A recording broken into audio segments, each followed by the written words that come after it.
नमस्कार, मैं आश्रुति और आप देख रहे हैं नेक्स्ट 9 न्यूज। आपका बहुत बहुत स्वागत हमारे इस खास प्रोग्राम देश की सच्चाई में। बात करेंगे बृजभूषण शरण सिंह को लेकर। भारतीय जनता पार्टी ने लोकसभा चुनाव में बृजभूषण शरण सिंह का केसरगंज की सीट से टिकट काट दिया था। लोकसभा चुनाव में टिकट कटने के बाद बृजभूषण शरण सिंह को खासा बड़ा झटका लगा था, क्योंकि कहीं ना कहीं उन्हें इस बात की उम्मीद नहीं थी कि बीजेपी आला कमान भारतीय जनता पार्टी उन पर बड़ा एक्शन लेगी। दिल्ली हाईकोर्ट में उनकी सुनवाई चल रही है, आरोप कहीं ना कहीं तय कर दिए गए हैं, लेकिन अगली सुनवाई का इंतजार अब बृजभूषण शरण सिंह को हो रहा है यौन शोषण के मामले में। पहलवानों ने जनवरी के महीने में जो जंतर मंतर पर प्रदर्शन किया था, और ये जंतर मंतर पर पहला प्रदर्शन नहीं था, इससे पहले भी महिला पहलवान जो है वो कहीं ना कहीं जंतर मंतर पर प्रदर्शन करती नजर आ रही हैं। पूर्व WFI चीफ यानी पूर्व चीफ बृजभूषण शरण सिंह के खिलाफ जो पहलवानों ने आरोप लगाए हैं कि यौन शोषण का शिकार कहीं ना कहीं महिला पहलवान हुई हैं, इसके चलते बृजभूषण शरण सिंह की मुश्किलें बढ़ती जा रही हैं। हाल ही में बृजभूषण शरण सिंह को एक और बड़ा झटका लगा जब विनेश फोगाट और बजरंग पुनिया कांग्रेस में शामिल होते नजर आए। विनेश फोगाट को कांग्रेस ने जुलाना की सीट से टिकट भी सौंप दिया है। बजरंग पुनिया इस बार चुनाव नहीं लड़ रहे हैं, लेकिन किसानों के लिए बतौर एक मुख्य कार्यकर्ता के तौर पर काम करते नजर आएंगे। देखा जाए तो विनेश फोगाट को हरियाणा में कांग्रेस ने जुलाना की सीट से टिकट दे दिया है। पहली बार विनेश फोगाट चुनावी मैदान में उतरती नजर आएंगी, लेकिन बृजभूषण शरण सिंह के बड़े बयान अब सुर्खियों में बने हुए हैं। बृजभूषण शरण सिंह साफ तौर पर कहते नजर आ रहे हैं कि जुलाना की सीट पर विनेश फोगाट का वो खेल बिगाड़ते नजर आएंगे। हाल ही में विनेश फोगाट को जिस दिन जुलाना से टिकट दिया गया था, बृजभूषण शरण सिंह के बड़े संकेत कहीं ना कहीं सामने आ रहे थे। बृजभूषण शरण सिंह अब कयास लगाए इसी बात पर जा रहे हैं कि जुलाना की सीट पर पहुंच सकते हैं और चुनाव प्रचार कर सकते हैं भारतीय जनता पार्टी के प्रत्याशी के समर्थन में। आपको बता दें, बीजेपी ने भी जुलाना की सीट से अपने प्रत्याशी घोषित कर दिया है, जो पहली बार चुनावी मैदान में उतर रहा है। विनेश फोगाट को पहली बार टक्कर देते नजर आएंगे, लेकिन बृजभूषण शरण सिंह के ये बयान अब लगातार सुर्खियों में बन चुके हैं, क्योंकि हरियाणा में विधानसभा चुनाव है। 90 विधानसभा सीटों पर भारतीय जनता पार्टी एक बार फिर अपनी साख, अपनी प्रतिष्ठा बचाने के लिए लड़ाई करती नजर आएगी, प्रतिष्ठा बचाने के लिए चुनावी जंग में उतरती नजर आएगी। विनेश फोगाट दूसरी ओर है। भारतीय जनता पार्टी हालांकि हाल ही में बृजभूषण शरण सिंह को साफ तौर पर यह कहते नजर आई, एक तौर पर सीधे तौर पर कहे तो बृजभूषण शरण सिंह को यह नसीहत देती नजर आई कि अगर विनेश फोगाट या बजरंग पुनिया के खिलाफ कोई भी बयान बृजभूषण शरण सिंह देंगे तो उनको नहीं बख्शा जाएगा, उनको नहीं छोड़ा जाएगा। जिसके बाद बृजभूषण शरण सिंह के बड़े बयान सामने आए हैं। विनेश फोगाट पर क्या कुछ कहते बृजभूषण नजर आए, आप पहले उनके इस बयान में सुन लीजिए, उसके बाद चर्चा जारी रहेगी। काउंटर बताया, उन्होंने कहा कि जो हमारे मेडल ना आने पर खुश हो रहे हैं वो खुद को देशभक्त बता रहे हैं। ये बताइए का देखिए, विनेश फोगाट का मेडल नहीं आया, और विनेश फोगाट का मेडल इसलिए नहीं आया,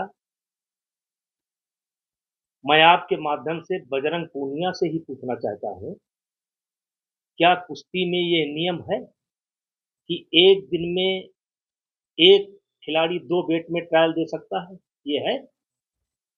अगर ये नियम नहीं है तो विनेश फोगाट ने एक दिन में 2 बेट कैटेगरी में कैसे ट्रायल दिया?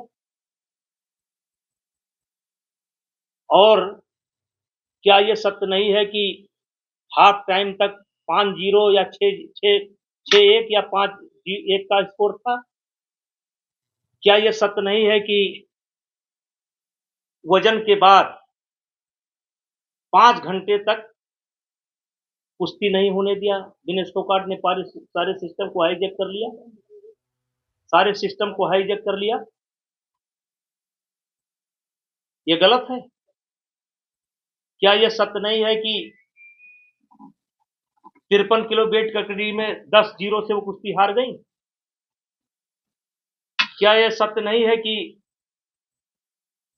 कहा गया कि जब तक फेडरेशन के लोग बाहर नहीं जाएंगे ट्रायल नहीं शुरू होगा, और फेडरेशन के लोगों को बाहर जाना पड़ा और केवल रेलवे के अधिकारियों ने बैठ करके ट्रायल कराया, और वो लड़की शिवानी पवार कुश्ती जीत रही थी, 5-0 या 6-1 का स्कोर था, कुश्ती जीत रही थी, उसको जबरदस्ती नहीं हराया गया। तो जैसा करेगा उसका फल भोगेगा। वो गलत वजन दिखा करके यहाँ कुश्ती लड़ी थी, गलत नियम तोड़ करके कुश्ती लड़ी थी। भगवान है, देर है अंधेर नहीं है। सांसद जी बजरंग पुनिया ने क्या अपराध किया है, वो आपकी सोच को दर्शाता है। वो बृजभूषण कर रही हैं अभी जो है, और बजरंग पुनिया की क्या हैसियत है कि मुझसे बात करेंगे? जो आदमी अपने पत्नी का इस्तेमाल कर दिया, केवल कुश्ती संघ के पद के लिए और राजनीति के लिए, कांग्रेस के लिए अपने पत्नी का इस्तेमाल कर दिया। अब आज उसी पत्नी को लेकर के घूम रहा है, वो मुझसे क्या बात करेगा? उनका कहना है कि मेडल न आने पर देखिए, जो हो गया। मुझे कोई दुख नहीं है। विनेश फोगाट नियम तोड़ करके ट्रायल उन्होंने दिया था। नियम यह है कि एक दिन में कोई भी खिलाड़ी 2 वेट कैटेगरी में ट्रायल नहीं दे सकता। उन्होंने जूनियर पहलवानों का हक मारा था, गलत ट्रायल लेकर के यहाँ से गई थी। उन्होंने पूरे सिस्टम को हाईजैक कर लिया था और जो वजन छिपा करके यहाँ से गई थी वही वजन वहां उनका काल बन गया। और जहां तक मेडल की बात है, अगर ये लोग आंदोलन न किए होते तो कम से कम 5 मेडल कुश्ती से आता।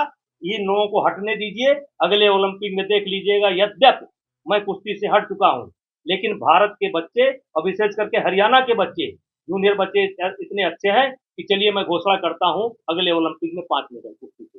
अच्छा, जिस पर कितना ज्यादा वहां पर बल मिलेगा या क्या होगा हरियाणा में?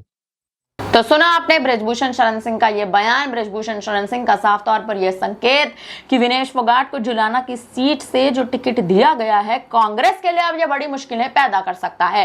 कहीं ना कहीं कांग्रेस ने यानी राहुल गांधी ने और प्रियंका गांधी ने भूपेंद्र हुड्डा के कंधे पर बंदूक रख के जिस हिसाब से जुलाना की सीट पर यह बड़ा खेल किया है, यह सियासी खेल खेलते नजर आए हैं। भूपेंद्र सिंह हुड्डा का इस्तेमाल करके विनेश फोगाट को जो कांग्रेस में एंट्री करा ली है, अब विनेश फोगाट आने वाले समय में कांग्रेस की गंदी राजनीति का शिकार हो सकती है। ये बृजभूषण शरण सिंह ने बड़े संकेत दे दिए हैं। दूसरी ओर आपको बता दें, खुद बृजभूषण शरण सिंह भारतीय जनता पार्टी से नाराज हैं और कभी भी किसी भी वक्त बीजेपी का साथ छोड़ सकते हैं। बड़े संकेत बृजभूषण हर दिन देते नजर आ रहे हैं। भारतीय जनता पार्टी अपने तमाम नेताओं को इस वक्त रोकने का प्रयास कर रही है, लेकिन उत्तर प्रदेश की राजनीति एक अलग ही रंग ले रही है। बात हरियाणा की राजनीति की कर ली जाए, 5 अक्टूबर को हरियाणा में मतदान होने जा रहे हैं। 8 अक्टूबर को सरकार हरियाणा में बन जाएगी। क्या बीजेपी वापसी करती नजर आएगी या फिर कांग्रेस कहीं ना कहीं अपना दमखम बनाती नजर आएगी? इस मुद्दे पर लगातार सियासत तेज हो रखी है। भारतीय जनता पार्टी हरियाणा में पहले ही अपनी चुनावी साख को आजमाने के बड़े प्रयास कर रही है। भारतीय जनता पार्टी के हाल ही में 36 विधायकों ने, नायब सिंह सैनी के 36 विधायकों ने पार्टी का साथ छोड़ दिया था, जिसके बाद नायब सिंह सैनी को बड़ा झटका लगा था, क्योंकि पार्टी कहीं ना कहीं अल्पमत में जाती नजर आ रही थी। अगर हरियाणा में बीजेपी अल्पमत का शिकार हो जाती है तो भारतीय जनता पार्टी को पहले ही अपनी पार्टी है उसका तो कहीं ना कहीं जनाधार कमजोर होता नजर आएगा ही, लेकिन नायब सिंह सैनी को खुद ब खुद मुख्यमंत्री की दावेदारी छोड़नी पड़ेगी। अब अगर आप देख लें तो मात्र कुछ दिनों का समय बचा है हरियाणा में सरकार बदलने में, और अगर भारतीय जनता पार्टी हरियाणा में कोई बड़ा खेल करती नजर आएगी, अगर भारतीय जनता पार्टी हरियाणा में तख्ता पलट के लिए कोई भी ऐसा एक बड़ा कारण बनाती नजर आएगी, या फिर कांग्रेस अगर इस दमखम में कहीं ना कहीं आगे बढ़ती नजर आएगी, क्योंकि गुटबाजी कांग्रेस में भी चल रही है। 2 गुट कांग्रेस के भी बटे हुए हैं, कुमारी शैलजा और भूपेंद्र हुड्डा। ये 2 गुट कहीं ना कहीं हरियाणा में सरकार के साथ खेल कर सकते हैं, भारतीय जनता पार्टी के साथ खेल कर सकते हैं। कांग्रेस का गठबंधन आम आदमी पार्टी के साथ होने के कयास लगाए जा रहे थे, लेकिन अब ये गठबंधन भी नहीं होगा। खुद भारतीय जनता पार्टी की बात कर ली जाए तो बीजेपी ने किसी भी सहयोगी दल, किसी छोटे दल, किसी अहम दल के साथ गठबंधन नहीं किया है। भारतीय जनता पार्टी हरियाणा में अकेले चुनाव लड़ती नजर आएगी। Rajput vote bank, Jat vote bank और ओबीसी वोट बैंक, जिस ओबीसी वोट बैंक से खुद हरियाणा के मुख्यमंत्री नायब सिंह सैनी आते हैं, आखिर इस वोट बैंक को हरियाणा में बीजेपी कैसे साध पाएगी, यह बड़ा सवाल है। क्योंकि रणनीति के तहत भारतीय जनता पार्टी कहीं ना कहीं अब इसी रणनीति के साथ अगर चलती है कि सरकार बचानी है और सरकार बदलनी है, या फिर सरकार की साख और प्रतिष्ठा पर मुद्दा उठाना है, तो बीजेपी को रणनीति के साथ चलना पड़ेगा। फिलहाल अब आपको क्या लगता है, आखिर भारतीय जनता पार्टी क्या रणनीति बनाती नजर आएगी? आप हमें कमेंट करके जरूर बताइएगा। देश दुनिया से जुड़ी तमाम बड़ी खबरों के लिए आप बने रहिए हमारे साथ, देखते रहिए नेक्स्ट टाइम न्यूज।